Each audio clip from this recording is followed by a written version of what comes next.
Hi, this is another episode from the car.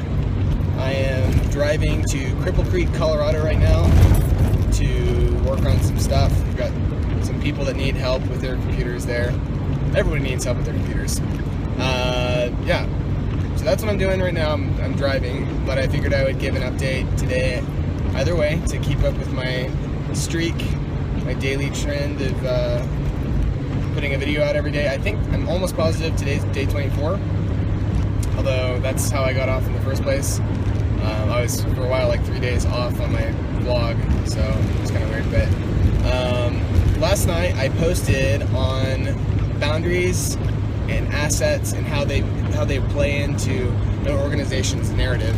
And the company that I ended up going with was Kodak, because Kodak had a narrative that was, we make disposable film products. That's what we make.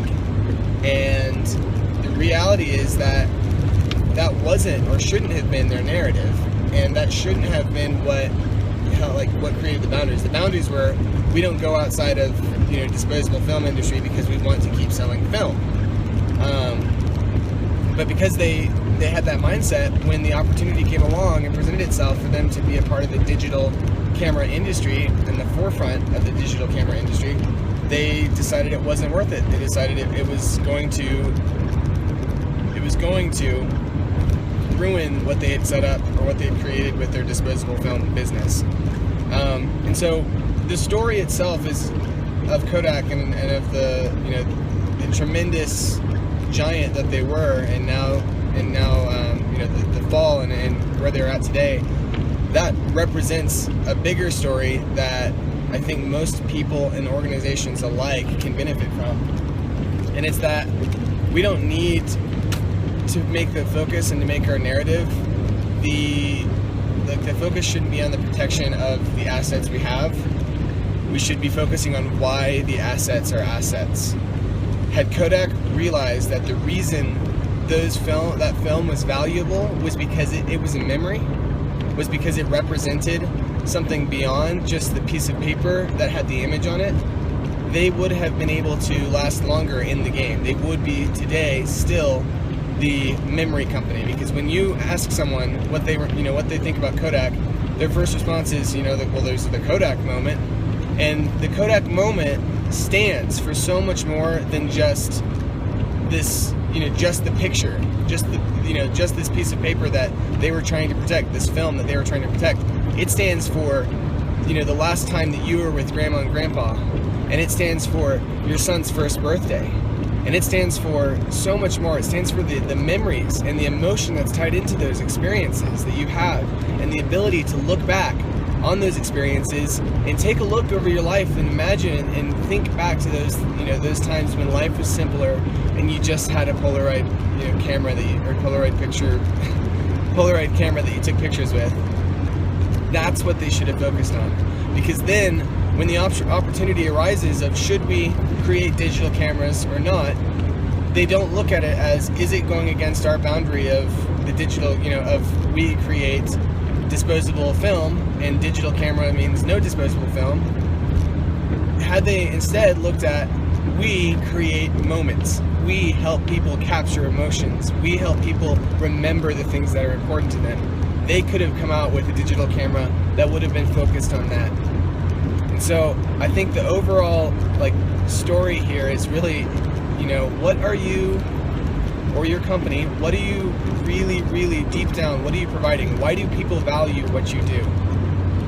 And that's where the focus should be, because that's where you're going to find the boundaries that are healthy, the boundaries that will let you grow and let you expand, and it'll let you align with those, with the reason that the people that buy from you in the first place.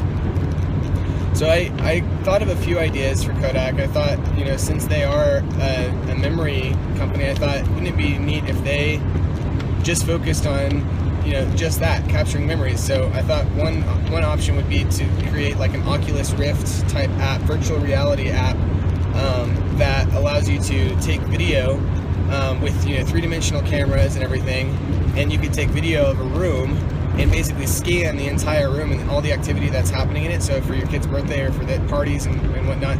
And then later on in life, you could use the Oculus Rift to explore those memories in your past.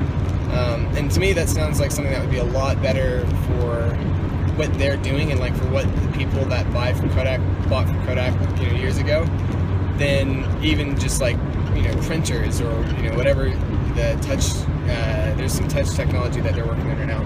But I truly believe that if they were to be honest with themselves, they'd realize that the only reason they've ever made money is because they're making memories. And if they aren't continuing to foster the memories making, there's no reason for them to be in the game. So yeah, I kind of went off on a rant there, but that was my post. That's what it was about, and it definitely has kind of challenged some thinking that has led me into some other thought processes that in the companies that I've worked for in the past and the company that I work for now.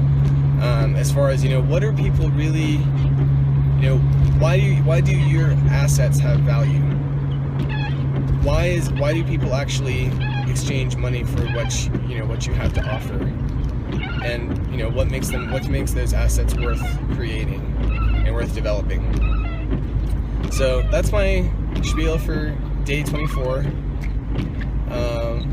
Once again, I hope it is day 20. I think it is day 24, but I always get a little confused and paranoid after the first time that I messed up. So yep, thank you so much as always for your time. If you're watching this, I really appreciate it. This has been really cool for me to kind of go in and vlog every day and make a point of doing it, and I'm excited to see where it goes. Even if no one really watches, I've kind of made a point or made a decision to do this for a while and see what possibilities it opens up. So thanks for watching and have an awesome day.